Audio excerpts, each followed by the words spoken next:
वाड़ी ये सिर्फ एक नाम नहीं है, बल्कि एक वीरान हवेली का साया है।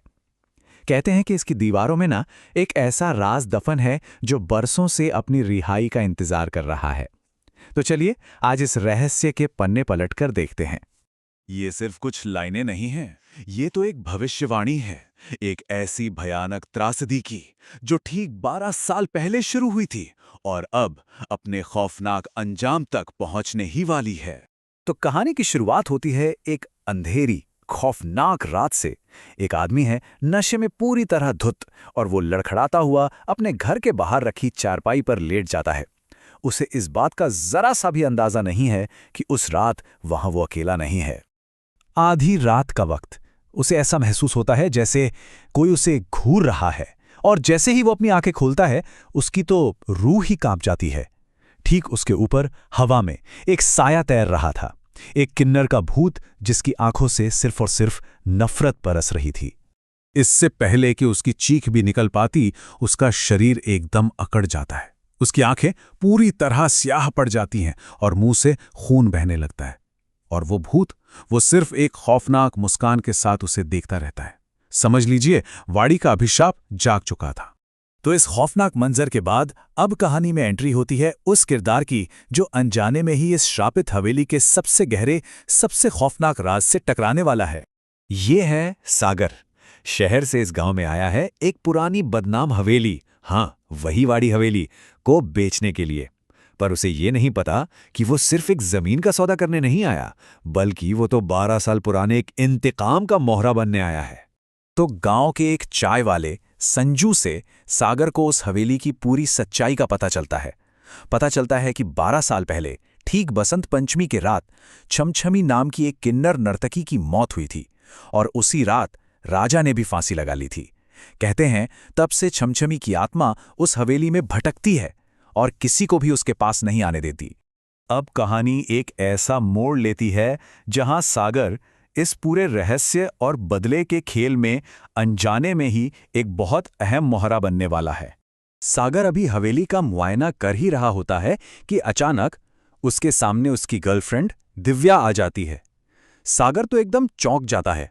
मतलब दिव्या यहां क्या कर रही है? उसे तो शहर में होना चाहिए था ना। दिव्या का यूं अचानक से आ जाना थोड़ा अजीब तो था ही।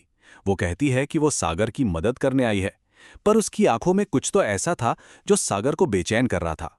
सवाल ये था कि क्या ये वाकई दिव्या ही थी? तभी सागर को एक कॉल आता है। हवेली के जो मालिक हैं कुंवर और उसकी मां रमावती, वो बसंत पंचमी पर पूजा के लिए आ रहे हैं। और ये वही दिन है जब 12 साल पहले छमछमी की मौत हुई थी। तो अब मंच पूरी तरह तैयार था बदले की उस खौफनाक रात के लिए। लेकिन आखिर इस बदले की आग जल क्यों रही थी? इसका कारण क्या था?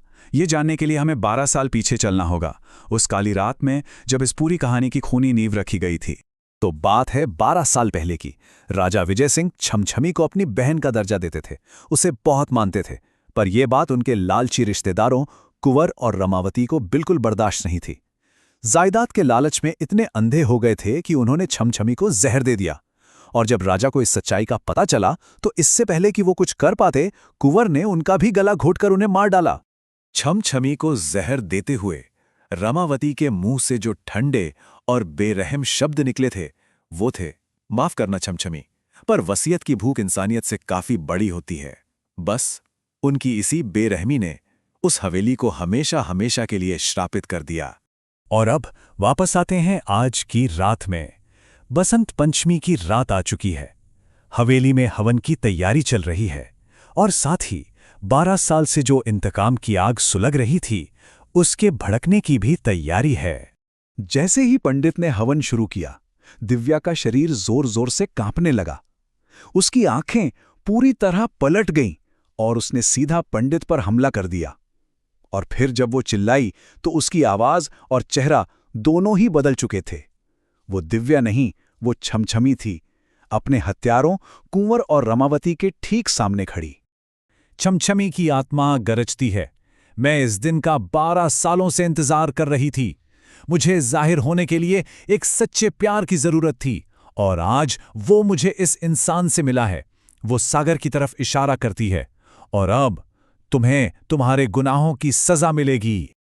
और फिर इंतकाम का वो खौफनाक मंजर शुरू हुआ। छमछमी ने कुंवर और रमावती को ठीक उसी दीवार पर ठीक वैसे ही गला घोंटकर मारा जैसे उन्होंने राजा को मारा था। उनकी आंखों से भी उसी तरह खून बहा। मतलब ये सिर्फ मौत नहीं थी, ये एक खौफनाक इंसाफ था जो पूरा हो रहा था। हत्यारों को उनके किए की सजा मिल चुकी थी, तो अब उस भटकती आत्मा के जाने का और इस कहानी के आखिरी पन्ने के पलटने का समय आ गया था। अपना बदला पूरा करने के बाद छमछमी की आत्मा ने एक पल के लिए सागर को देखा। उसकी आंखों में आंसू थे, शायद शुक्रिया अदा कर रही थी, और फिर वो हवा में कहीं गायब हो गई और दिव्या का शरीर बेजान होकर जमीन पर गिर पड़ा। तो सब कुछ खत्म हो चुका था, वाणी का श्राप टूट चुका था। लेकिन एक सवाल अब भी बाकी था। अगर छमछमी की आत्मा उस लड़की के शरीर में थी, तो फिर असली दिव्या कहाँ थी? वो कौन थी? 3 दिन बाद सागर को अपना खोया हुआ फोन मिलता है, और जैसे ही वो उसे ऑन करता है, उसके तो होश ही उड़ जाते हैं। फोन दिव्या के ढेरों मिस्ड कॉल्स और मैसेजेस से भरा पड़ा था। तुम कहाँ हो? प्लीज फोन उठाओ। और ये सारे मैसेज पिछले कुछ दिनों के ही थे।